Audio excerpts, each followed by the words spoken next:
যারা গণতন্ত্রের ভাষা বোঝে না,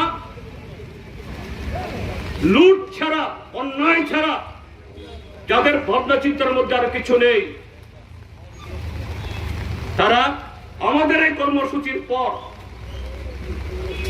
হিংস্র হওয়ার চেষ্টা করবে, কোথাও কোথাও ফুসফুস করার চেষ্টা করবে।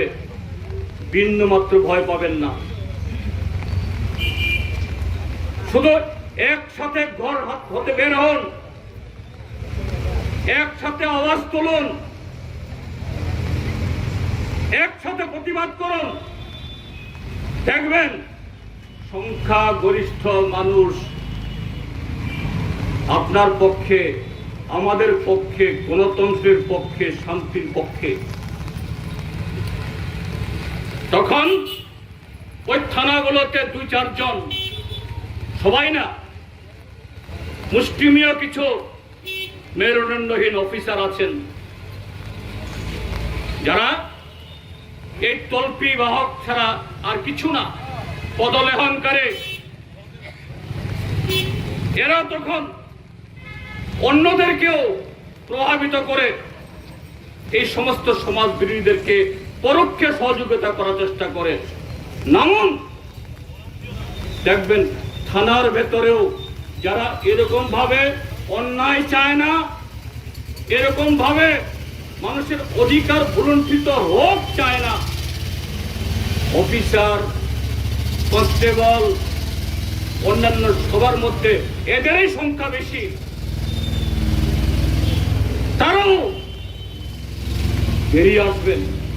এইভাবে গণতন্ত্র আরো শক্তিশালী হবে। এই স্বৈরাচারী জোট, হ্যাঁ, এরা 5 বছরের জন্য নির্বাচিত হয়েছে, 5 বছর তারা ক্ষমতায় থাকুন, আমরা তার আগে বিদায় নিন বলবো না। কিন্তু নিশ্চয় এটা বলবো, আগামী কদিন যতদিন থাকবেন সংবিধান মেনে